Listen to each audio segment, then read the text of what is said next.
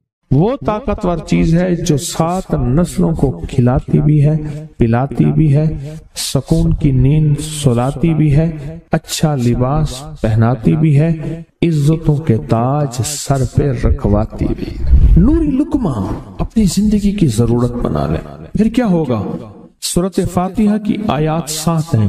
اللہ 7 آسمان اور 7 زمین کی جتنی بھی برکات ہیں، برکات من السماوات والارض، اللہ 7 آسمان اور 7 زمین کی ساری برکات اس کو عطا کر دے گا، اور لوگوں کو پتہ ہی نہیں ہوگا کہ یہ بندہ کتنا مالدار ہے، روحانیت کی طاقت اور روحانیت میں کتنا آگے ہے، کوئی پہچان بھی نہیں سکے گا کہ روحانیت میں یہ بندہ کتنا آگے ہے اور کتنا آگے سے آگے بڑھ گیا ہے، کسی کو علم بھی نہیں ہوگا۔ نوری لقمہ اپنی زندگی کی مجبوری بنا لے، اور نوری لقمہ اپنی زندگی کی ضرورت بنا لے، پھر دیکھیں کمالات۔ کیوں؟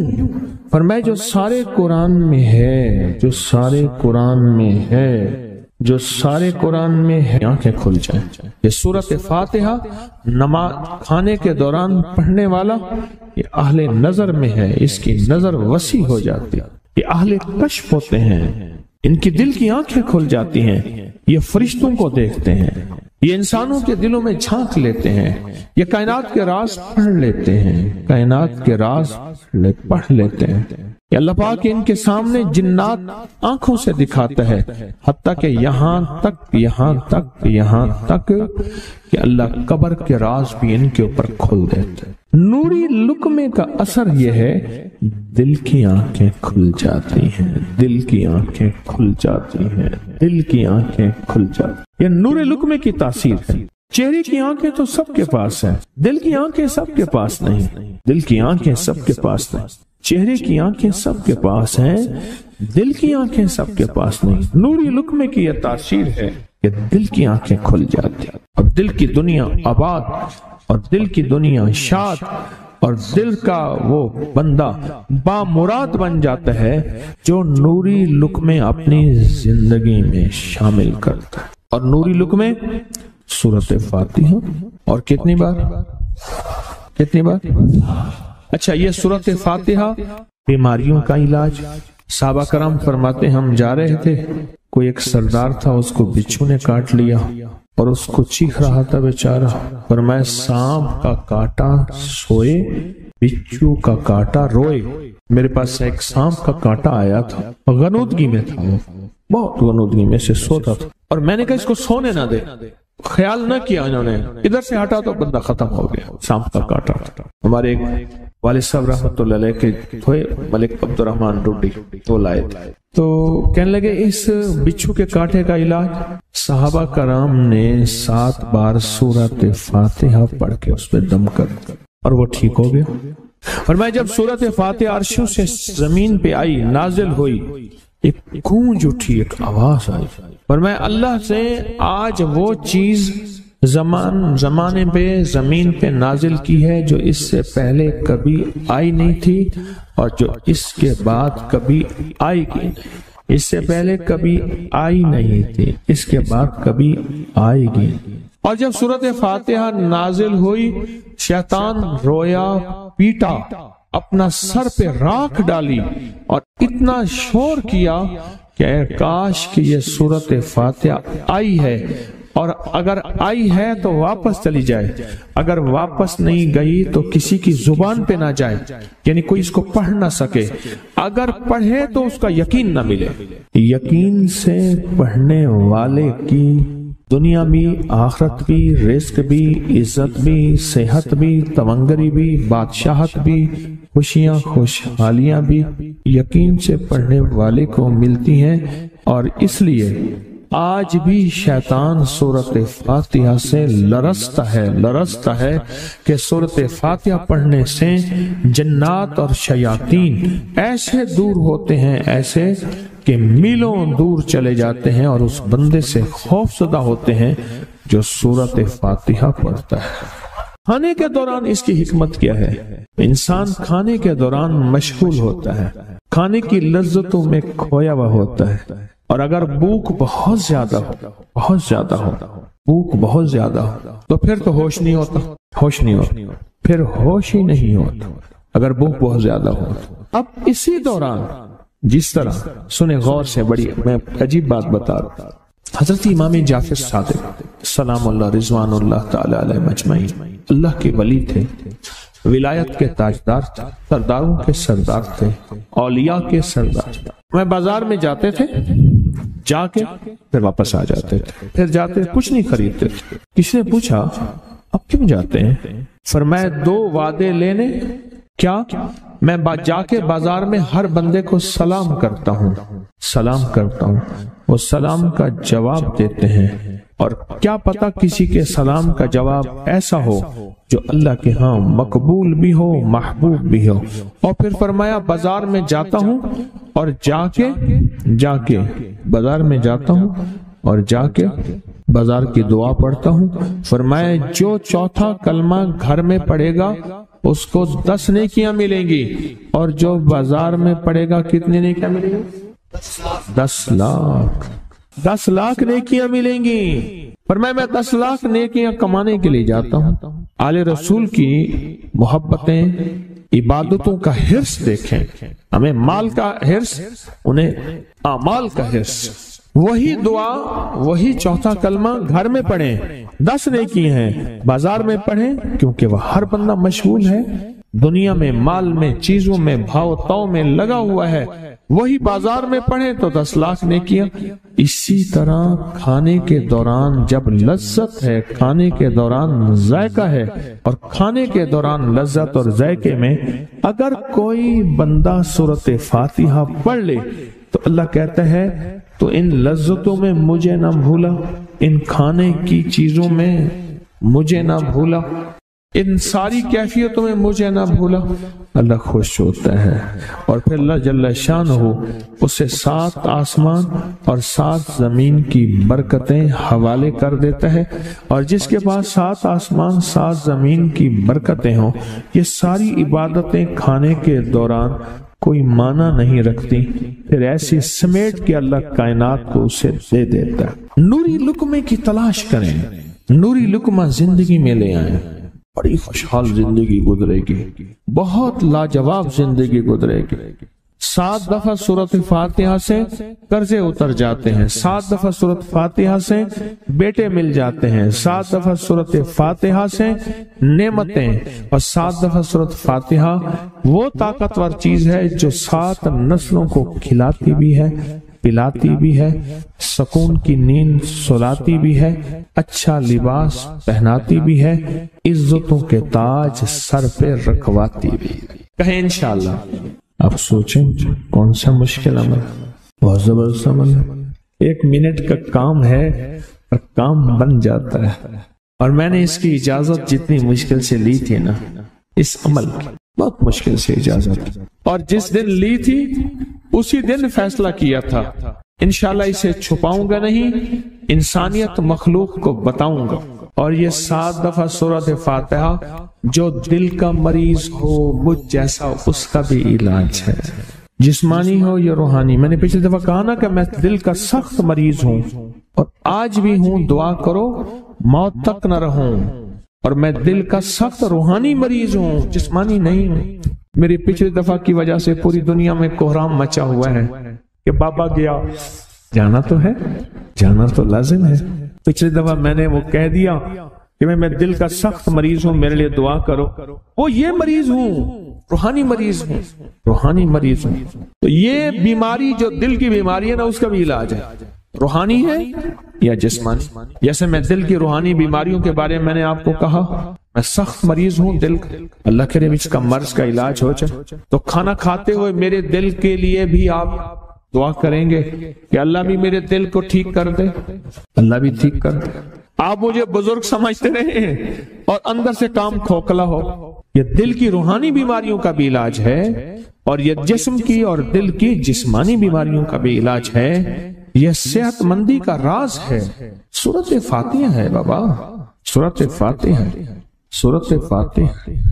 جو بندہ سورۃ فاتحہ پڑھتا ہے ایک بار، اللہ جل شانہ ان 7 آیات کی تاثیر اور طاقت اسے عطا فرماتے ہیں، اور 7 سمندروں میں جو غذا، رزق، طاقت اور قوت اللہ نے رکھی ہے، اس کا حصہ اس بندے کو دیتے ہیں جو صرف ایک بار سورۃ فاتحہ پڑھتا ہے۔ یہ جو وظیفے ہیں کسی درویش کی، یا کوئی درویش نے جس کو اجازت ہے اس کی اجازت صحیح ہو، ہر بندہ اجازت دینا نہ شروع کر دے۔ اجازت کے پیچھے نسبتیں چاہیے، ان نسبتوں کی طاقت چاہیے۔ وہ جو اجازت ملتی ہے، اس اجازت کے اندر جو تاثیر ہوتی ہے، اس میں جو کمال ہوتا ہے، اس میں جو اندر کی کیفیتیں ہوتی ہیں، اس اجازت سے نسلوں میں تونگری، دولت، رزق، عزت، صحت ایسے بارش کی طرح برستی ہے۔ میرے جو مرشد تھے حضرت خواجہ سید محمد عبداللہ حجویری رحمت اللہ علیہ، میرے مرشد جو تھے وہ حضرت داتا صاحب کی سچی آل میں سے تھے۔ مجھے جاتے جاتے انہوں نے اجازت دی 1991 ستمبر میں، اور مدینہ منورہ فرمایا میں جا رہا ہوں، بس اب بقی میں، اور بقی کے اندر جا کے سو گئے۔ اب بھی میں مرشد کے ہاں جاتا ہوں تو جنت البقیع کے قبرستان میں ان کی نسبتیں دیکھیں کتنی اونچی ہیں۔ پھر وہ نہیں، 26 بڑی ہستیوں نے مجھے خلافتیں، اجازتیں دیں، 26 سے بلکہ زیادہ اجازتیں اور خلافتیں دیں، اور ان کی توجہات ہیں، ان کی پیچھے دعائیں ہیں، اور پیچھے کامل کے ہاتھ ہیں۔ یہ روحانیت کی نسبتیں ہوتی ہیں، روحانیت کی نسبتیں ہوتی ہیں۔ ان نسبتوں کے ساتھ جیسے آپ تسبیح خانے میں ماشاءاللہ پوری دنیا میں لوگ یہاں آئے ہوئے ہیں، اور بڑے بڑے ہستیاں یہاں آئی ہوئی ہیں جو مٹی ہو کے چٹائیوں پہ پڑے ہیں، خواتین میں بھی، مردوں میں بھی، بڑے بڑے عہدوں والے، عزتوں والے، بڑے بڑے مقام والے یہاں اپنے مرشد خانے میں بے حیثیت ہو کے پڑے ہیں۔ جو بے حیثیت ہو کے آتا ہے اللہ اس کو عزت اور مقام اور حیثیت دے۔ کہنے لگا میں نے نا حمزات کو قابو کرنے کے لیے میں نے ایک عمل کیا۔ عمل یہ تھا کہ ایک بڑا سا تھال لے لیں، جیسے یہ گارے اور مٹی میں تھال ہوتے ہیں، اس کا چراغ بنا لیں، اس میں 10 کلو تیل ڈالیں اور بڑی ساری بتی ہو، ٹھیک، اس کی بتی جلائیں۔ 10 کلو تیل جلنا ہے، یہ سارا کتنا تیل جلنا ہے، اس کی بتی میں، اس کی لو میں دیکھنا ہے، اور پھر بیٹھنا اس انداز سے ہے کہ میرا سایہ ہو، اور پھر میں اپنے سائے کو بھی دیکھوں، لو کو بھی دیکھوں، اور اس کے بعد یہ وظیفہ پڑھنا ہے۔ 40 دن میں یہ 10 کلو تیل جل جاتا ہے، دن رات بیٹھنا ہے اور اس کو پڑھنا۔ 30 دن جب گزرے تھے، 30 دن گزرنے کے بعد اس کو نقشے نظر آنا شروع ہوئے۔ نقشے یہ نظر آنا شروع ہوئے کہ گھر ہے، بچے ہیں، کھیل رہے ہیں، اماں بیٹھی ہے، آپس میں بچے کو لڑ بھی رہے ہیں، کھا بھی رہے ہیں، پی بھی رہے ہیں۔ اس نے ادھر سے توجہ ہٹائی۔ مرشد نے فرمایا تھا کہ دیکھ میری نگرانی میں عمل کر رہا، نقشے نظر آئیں گے، کسی نقشے میں نہ توجہ کرنا نہ خوف کرنا، خوف بھی آئے گا، چیزیں بھی آئیں گے، نہ کرنا، بس نہ کرنا۔ دوسرے دن اوپے سے نظر آیا، پھر بچے ہیں کسی باغ میں کھیل رہے ہیں، ایک بچہ پھر گم ہو جاتا ہے، ماں روتی ہے، اتنا روتی ہے اس کو رونا آ جاتا ہے۔ پھر خیال آیا مرشد نے فرمایا تھا کسی توجہ نہ کر، یہ کیا نقشہ شروع ہو گیا۔ اچھا پھر 2 دن کے بعد نقشہ آیا، بچے کھیلتے کھیلتے کھجور پہ چڑھ گئے، ایک بچہ جو اوپر سے گرا اس کے بازو ٹوٹ گئی، لات ٹوٹ گئی، اب پتہ چلا وہ تو مر گیا۔ اب اس کی میت پہ جو اماں نے بین ڈالے، جو ابے نے روئے اور گھر کی مائیاں روئیں، اصل اس کو وظیفے سے ہٹانا تھا، اور اس کی نظر جو وہ وہاں ہے وہاں سے نظر سے ہٹانا تھا۔ پھر اس کو مرشد کا خیال آیا کہ توجہ نہیں ہٹانی، دھیان نہیں ہٹانا۔ پھر خیال آیا جب مرشد کامل ہو فائدہ کبھی نہیں ہوگا جب تک یقین کامل نہ۔ اصل توجہ ہٹانی ہے، اور بہت زیادہ رونا، اور اتنا رونا کہ سرکار کا خیال آیا، بچے کو لے جا رہے ہیں، اس کی میت پھر قبر کھود رہے ہیں، پھر اس کا یہ کر رہے ہیں، رونا اتنا کہ اس کے آنسوں، رونے کی کوئی کیفیت تھی مائیوں کی۔ 2 دن ابھی رہتے تھے 40 دن میں سے، تو پھر وہی گھر نظر آیا، بچے کھیل رہے ہیں، شوہر آیا اس نے آ کے کہا مجھے روٹی دو. اس نے کہا گھر میں تو کچھ بھی نہیں ہے, لکڑیاں ہی نہیں ہیں, آپ نے کچھ دیا ہی نہیں. میاں بیوی کی لڑائی ہو گئی. اس نے کہا پھر ٹھیک ہے میں آج سب کو جلا دے. اس نے کہا لکڑیاں لے آیا, ادھر ادھر سے لکڑیاں لا کے نہ سے اس نے وہ لکڑیاں جلائیں, بچوں کو اٹھا کے جو ڈالا آگ میں, جو چیخیں نکلی بچوں, دوسرے کو پکڑ کے ڈالا, تیسرے کو ڈالا, چوتھے کو ڈالا, آگ میں ڈالتا جا رہا ہے. مائی چیخ رہی ہے, کوہرام ہے, زندہ بچوں چھوٹے معصوموں کو آگ میں ڈال رہا ہے. ڈالتے ڈالتے کہنے لگے تو بچ گئی ہے بھائی, پھر پکڑ کے میں تجھے ڈالتا ہوں. جب اس کے ڈال کے کہنے لگا اب اس عامل کو تو بچ گیا ہے, ایسے اس کو ہاتھ ایسے پکڑنے لگا اور پیچھے مرشد کا کھینچ کے تھپڑ اس کو آیا. جب کھینچ کے تھپڑ آیا سارا نقشہ ختم ہو گیا. اوہو, کہنے لگا یہ کیا تھا. مرشد کامل ایسا ہوئے جرا لولوں دے وچ وسے ہو, نال نگاہ دے پاک کریندا, نہ صابن سجی کھتے ہو. یہ اس وقت ہوگا جب یقین ہوگا, جب تیرا یقین کمزور ہے. مرشد کامل ہے, یقین کامل نہیں ہے, ناکام رہے گا ساری زندگی, تھرمامیٹر لگاتا رہے گا. کوئی کہہ دے گا کہ تیرا مرشد 1 نمبر ہے, ولی ہے, کہا سبحان اللہ. کوئی کہہ دے گا 2 نمبر ہے, کہے توبہ توبہ. ساری عمر اسی زندگی میں رہے گا, کبھی نہیں پا سکے گا. 40 دن کے بعد مرشد کی خدمت میں حاضر ہوا اور سارے نقشے بتائے. فرمایا نہ بتاؤ, ہم دیکھ رہے. علامہ فخر الدین رازی رحمت اللہ علیہ کا مشہور واقعہ ہے. مرید جو ہے آپ کا سینکڑوں میل دور, اور وہ مرید وہ تھا جو ساری عمر اللہ کے وجود کو کہتا رہا کہ اللہ کے وجود کو نہ ماننے والے کہتے تھے کوئی اللہ نہیں ہے, کہاں ہے دکھاؤ, ہر چیز خود بخود بن گئی ہے, خود بخود ختم ہو جائے گی. ان کے پاس 100 دلیلیں تھیں. کتنی 100 دلیلیں تھیں, اور آج تک ان کی دلیلوں کو کوئی توڑ نہیں سکا تھا اللہ کے وجود پہ. آخری وقت ہے, اور آخری وقت کے اندر ایک دروازہ کھٹکھٹایا کسی نے کہ جناب ایک بزرگ آپ سے ملنے آئے ہیں. وہ بزرگ ان کے دوست تھے پرانے. اوہو, آپ کا آخری وقت ہے, میں ملنے آیا. اور وہ بزرگ نہیں تھا, وہ شیطان کی شکل بن کے آیا تھا. اس نے آتے ہی وہ مسئلہ چھیڑ دیا. آج تک اس کی دلیلیں کوئی نہیں توڑ سکا تھا, یہ اس کی دلیل توڑ گیا. پہلی دلیل ٹوٹ گئی. اس نے دوسری دی اللہ ہے. اس نے 2 دلیل بھی توڑ دی کہ اللہ نہیں ہے. اس نے تیسری دی اللہ ہے. اس نے وہ اپنے علم کی طاقت, وہ دلیل بھی توڑ دی. چوتھی 99 دلیلیں توڑی, ابھی 1 دلیل باقی رہتی ہے. اگر وہ بھی دلیل گئی تو یہ بھی کہتا ہے اللہ نہیں, اور آخری وقت میں رب کے وجود کا انکار کر کے خاتمہ خراب کر کے گیا. مرشد وضو فرما رہے تھے, دور کہیں میلوں میلوں دور اللہ نے اپنی طاقت قدرت سے نقشے ہٹائے سامنے سے, اور نقشے ہٹائے کہ تیرا مرید گیا. وہیں سے وضو کا پانی چلو بھر کے زور سے پھینکا, اور کانوں میں آواز آئی کیوں دلیلیں دے رہا ہے, تو نہیں کہتا میں نے اللہ کو بغیر دلیل کے مانا, تو دلیلیں دے رہا ہے. کیوں نہیں کہتا کہ میں رب کو بغیر دلیل کے مان. عمر رضی اللہ تعالیٰ عنہ امیر المومنین مسجد نبی میں خطبہ دے رہے ہیں. حضرت ساریہ صحابی تھے, وہ اس لشکر کے سپہ سالار تھے.